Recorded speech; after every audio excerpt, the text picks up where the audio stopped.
வணக்கம். ஆர்டிவியின் முக்கிய செய்தி.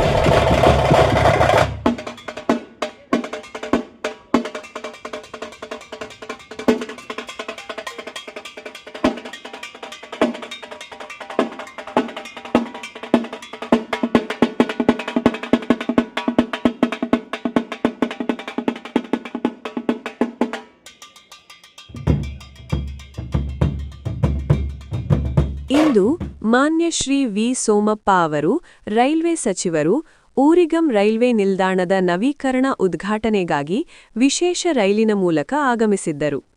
ಈ ಸಂದರ್ಭದಲ್ಲಿ ಸೇವ್ ಕೆಜಿಎಫ್ ಸಂಘಟನೆಯ ಅಧ್ಯಕ್ಷರಾದ ಆರ್ ಜ್ಯೋತಿ ಬಾಸು ಹಾಗೂ ಪ್ರಧಾನ ಕಾರ್ಯದರ್ಶಿಯಾದ ದಯಾನಂದ ಅವರು ಮಾನ್ಯ ಸಚಿವರನ್ನು ಭೇಟಿ ಮಾಡಿದರು. ಅವರು ಗೋಲ್ಡ್ ಫೀಲ್ಡ್ಸ್ ಅಂದರೆ ಕೆಜಿಎಫ್ ಪ್ರದೇಶದ ದಿನನಿತ್ಯ ಪ್ರಯಾಣಿಕರು ಎದುರಿಸುತ್ತಿರುವ ಸಮಸ್ಯೆಗಳ ಕುರಿತು ಮಾನ್ಯ ರೈಲ್ವೆ ಸಚಿವರಿಗೆ ವಿವರಿಸಿದರು. ಜೊತೆಗೆ ರೈಲು ಬೋಗಿಗಳನ್ನು 16 ಬೋಗಿಗಳಾಗಿಸುವುದು ಹಾಗೂ ರೈಲು ಸಮಯಗಳನ್ನು ಬದಲಾಯಿಸುವ ಕುರಿತು ಮನವಿ ಪತ್ರವನ್ನು ಸಚಿವರಿಗೆ ಸಲ್ಲಿಸಲಾಯಿತು.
இன்று honourable Shri V Somappa railway minister அவர்கள் உரிகம் ரயில்வே ஸ்டேஷன் ரீஓபன் செய்வதற்காக சிறப்பு ரயில் மூலம் வந்திருந்தார்.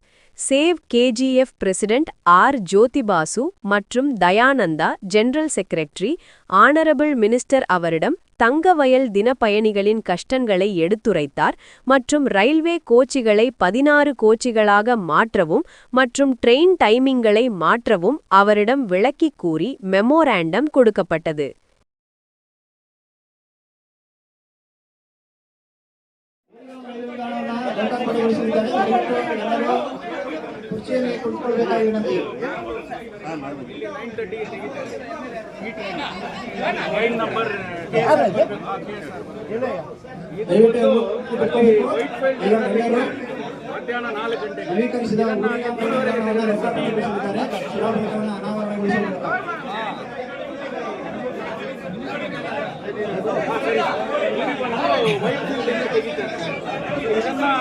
ಸಿಟಿಯಿಂದ ಮಾಡಿದರೆ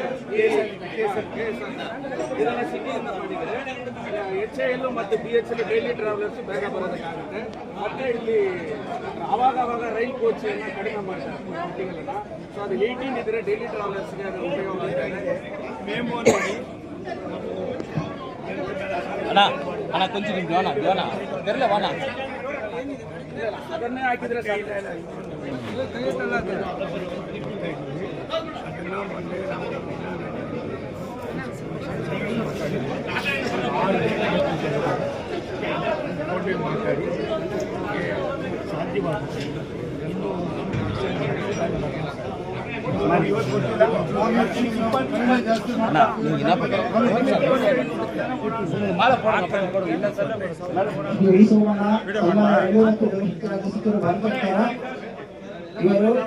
ರೈಲು ಕೆಲಸವಾದ ಊರಿಗಾಂ ರೈಲು ನಿಲ್ದಾಣವನ್ನು ರಾಷ್ಟ್ರಕ್ಕೆ ಸಮರ್ಪಣೆಗೊಳಿಸಲಿದ್ದಾರೆ.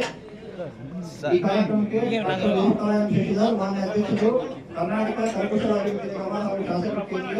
இன்றைக்கு சோமண்ணா அவர்கள் உரிகம் ரயில் நிலையத்திலே புதிய ரயில்வே ஸ்டேஷனை திறப்பதற்காக இங்கே வந்திருக்கிறார். சேவ் கேஜிஎஃப் யுனைடெட் ஃப்ரண்டின் அமைப்பின் சார்பாக ட்ரெயின் நம்பர் 66548 இது வந்து மாரிக்குப்பத்துலேருந்து கேஆர்புரத்தில் போய் நின்றுடுது 9:30 மணிக்கு ட்ரெயின். இந்த ட்ரெயினை வந்து நாங்கள் பெங்களூர் சிட்டி வரைக்கும் எக்ஸ்டெண்ட் பண்ணோம் அப்படின்ற ஒரு கோரிக்கை. ரெண்டாவது ட்ரெயின் நம்பர் 66532 இந்த ட்ரெயின் வந்து மத்தியானம் 4 மணிக்கு ஒயிட்ஃபீல்டுலேருந்து எடுக்கிறாங்க. அது இந்த நம்ம ஹெச்ஏலுக்கு போகிறவங்க பெங்களூர்லேருந்து வரவங்களுக்கு அதை சிட்டிலேருந்து ஆரம்பித்தா அவங்களுக்கு உபயோகமாக இருக்குன்னு சொல்லிக்கிறோம். தினப்பயணிகள் அன்றாடம் வந்து 30,000 பேர் போகிறாங்க, இக்கட்டில் போகிறாங்க. அதனால் அந்த ரயில் அந்த பெட்டிங்கில் வந்து 12 கோச் வந்து 16-18 கோச் வந்து கம்பல்சரியாக பண்ண அதை குறைக்கக்கூடாது அப்படின்னு பண்ணிக்கிறோம். கழிப்பு இடங்களை வந்து இன்னைக்கு சுத்தப்படுத்தணும் அப்படின்னு சொல்லிட்டு இன்னைக்கு பண்ணியிருக்கிறோம். மாரி குப்பத்தில் இன்னைக்கு 25 வருஷமா மூடி இருக்கக்கூடிய அந்த ரயில்வே ஸ்டேஷன் பக்கத்தில் இருக்கக்கூடிய மில்லு பக்கத்தில் இருக்கக்கூடிய அந்த கேட் அண்டர் பாஸ் பண்ணணும்னு சொல்லிக்கிறோம். உரிகத்தில் இருக்கக்கூடிய அந்த ஓவர் பிரிட்ஜை இமிடியேட்டா பண்ணணும்னு சொல்லியிருக்கிறோம். டேங்க் பிளாக் பக்கத்தில் இருக்கக்கூடிய ஒரு ரயில்வே ரூட்டை கூட அண்டர் பாஸ் பண்ணணும் அப்படின்னு சொல்லியிருக்கிறோம். கழிப்பிட வசதிகள் எல்லாம் இன்னைக்கு இல்லாத இருக்கிறதுனால இதுக்கு டபுள் ட்ராக் வந்து இமீடியட்டாக கேஜிஎஃப்க்கு கொண்டு வரணும் அப்படின்ற கோரிக்கைகள் எல்லாம் இன்னைக்கு வச்சிருக்கிறோம். மந்திரி சோமண்ணா அவர்களே அதுக்கு நான் செய்கிறேன்னு சொல்லிட்டு உத்தரவாதத்தை கொடுத்துருக்கிறாரு. எம்பிக்கு கூட ஒரு காப்பியை வந்து நாங்கள் இன்னைக்கு கொடுத்துருக்குறோம்.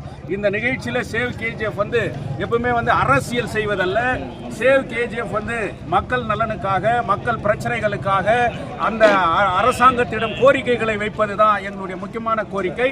அதனால் இன்னைக்கு சேவ் கேஜிஎஃப் வந்து அந்த வேலையை இந்த இடத்துல நாங்கள் செஞ்சுருக்கோம்னு சொல்லி எங்களுடைய மனுவை பெற்ற மத்திய ரயில்வே துறை மந்திரி சோமண்ணா அவர்களுக்கு நன்றி.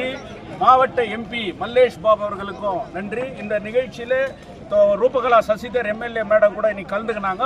ஸோ அவங்க முன்னில கூட இந்த மனுவை நாங்கள் கொடுத்துருக்குறோம். இவங்க 3 பேருக்கும் இந்த மனுவை பெற்றுக்கொண்டமைக்காக இந்த பிரச்சனையை உடனடியாக தீர்வு காண அவர்கள் செயல்பட வேண்டும் என்று சேவ் கேஜிஎஃப் யுனைடெட் ஃப்ரண்டின் சார்பாக மிக பணிவோடு கேட்டுக்கொள்கிறோம்.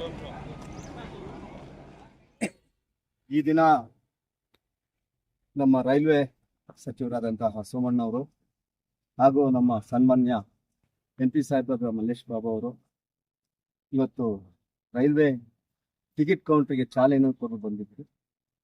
ಅವ್ರಿಗೆ ಹೋಗಿ ಸೇವ್ ಯುನೈಟೆಡ್ ಫ್ರಂಟ್ನಿಂದ ಅವ್ರಿಗೆ ಮಾಲಾರ್ಪಣೆ ಮಾಡಿ ಏನು KGF ಇನ್ನೂ ಬೇಕಾಗಿದೆ ರೈಲ್ವೆ ಅದನ್ನು ಮೆಮೊರಂಡಮ್ ಓದಿ ಬಸ್ ಅವರು ನಾವು ಸೇವ್ ಯುನೈಟೆಡ್ ಫ್ರಂಟ್ಗಳನ್ನು ನೀಡಿದ ಮೇಲೆ ಅಲ್ಲಿಂದ ಬಂದು ನಮ್ಮ ಭಾರತ ರತ್ನ ಸಂವಿಧಾನ ಶಿಲ್ಪಿ ಬಾಬಾ ಸಾಹೇಬ್ ಅಂಬೇಡ್ಕರ್ ಅವ್ರಿಗೆ ಮಾಲಾರ್ಪಣೆ ಮಾಡಿದ್ವಿ. ಮಾಲಾರ್ಪಣೆ ಮಾಡಿದ್ಮೇಲೆ 14ನೇ ತಾರೀಕು ಭಾರತ ವಕೀಲರ ಸಂಘದ ಚುನಾವಣೆ ನಡೆಯಿತು.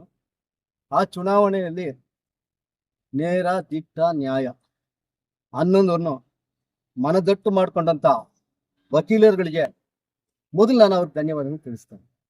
ಯಾಕೆಂದ್ರೆ ಈಗಿನ ಚುನಾವಣೆ ಯಾವ ರೀತಿ ನಡೀತು ಅನ್ನೋದನ್ನು ಎಲ್ಲ ಜನ ನೋಡಿದ್ದಾರೆ. ಆದ್ರೇನು ನೇರ ದಿಟ್ಟ ನ್ಯಾಯ ಬಾಬಾ ಸಾಹೇಬ್ ಅಂಬೇಡ್ಕರ್ ಹಾಕ್ಬಿಟ್ಟ ಬುನಾದಿಯಲ್ಲಿ ಬಂದ ಜ್ಯೋತಿಬಾಸ್ ಅವ್ರನ್ನ ಇವತ್ತು ವಕೀಲರೆಲ್ಲ ಸೇರಿ ಜೈಗಳಿಸಿದ್ದಾರೆ. ಆದ್ರಿಂದ ಮತ್ತೊಂದು ಸಾರಿ ಅವ್ರ ಕೃತಜ್ಞತೆ ಸಲ್ಲಿಸ್ತೇನೆ ಮೊದಲಿಗೆ. ಅದೇ ರೀತಿ ಈ ದಿನ ವಕೀಲರ ಸಂಘದ ಪ್ರಧಾನ ಕಾರ್ಯದರ್ಶಿಯಾಗಿ ಆಯ್ಕೆಯಾದ ನಮ್ಮ ಸೇವ್ ಯುನೈಟೆಡ್ ಫ್ರಂಟಿನ ಅಧ್ಯಕ್ಷರಾದಂಥ ಜ್ಯೋತಿಬಾಸ್ ಅವರಿಗೆ ಮುಂದಿನ ದಿನಗಳಲ್ಲಿ ಈ ಸೇವ್ ಯುನೈಟೆಡ್ ಫ್ರಂಟ್ ಏನಿದೆ, ಈ KGF ಜನತೆಗೆ ಏನೇನು ಅನುಕೂಲ ಆಗಬೇಕು, ಏನೇ ನಾವು ಕಳ್ಕೊಂಡಿದ್ದೀವೋ ಅದನ್ನೆಲ್ಲ ಮರಳಿ ಪಡಿಬೇಕು ಅನ್ನೋದ್ರಲ್ಲಿ ದಿಟ್ಟವಾಗಿ ಹೋರಾಟ ಮಾಡಿ ನಮ್ಮ KGF ಉಳಿಸ್ಬೇಕು ಅನ್ನೋದ್ರಲ್ಲಿ ಅವ್ರು ಮುಂದಾಳತ್ವ ವಹಿಸ್ಬೇಕು. ಅದೇ ರೀತಿ ಮುಂದಿನ ದಿನಗಳಲ್ಲಿ KGF ಯುನೈಟೆಡ್ ಫ್ರಂಟ್ KGF ನ ಎಲ್ಲ ಬಡ ಜನತೆಗಳಿಗಾಗ್ಲಿ ಇವಾಗ ಎಕ್ಸ್ಪ್ರೆಸ್ ಬರ್ತಾ ಇದೆ. ಆದ್ದರಿಂದ ಅವ್ರಿಗೂ ಶುಭಾಶಯಗಳನ್ನ ಸೇವ್ ಯುನೈಟೆಡ್ ಫ್ರಂಟ್ ಮೂಲಕ ತಿಳಿಸ್ತಾ ಮುಂದಿನ ದಿನಗಳಲ್ಲಿ ಅವರ ಸೇವೆ KGF ಬೇಕಾಗಿರುತ್ತೆ. ಆದ್ರಿಂದ ಈ KGF ಯುನೈಟೆಡ್ ಫ್ರಂಟ್ ಅವರು ಮುಂದಿನ ದಿನಗಳಲ್ಲಿ ಯಾವ ಕಷ್ಟ ಕಾರ್ಯಗಳಿಗೂ ಬಂದು ಭಾಗವಹಿಸ್ತೇವೆ ಅಂತ ಹೇಳಿ ಅವರು ಎಂದೆಂದಿಗೂ ಜನರ ಸೇವೆಯಲ್ಲಿ ಮುಂದಾಗಬೇಕು ಅಂತ ಹೇಳಿ ಅವರಿಗೆ ಸೇವ್ ಯುನೈಟೆಡ್ ಫ್ರಂಟ್ ಮೂಲಕ ಅವರಿಗೆ ಆಶೀರ್ವಾದವನ್ನು ಮಾಡ್ತಾರೆ.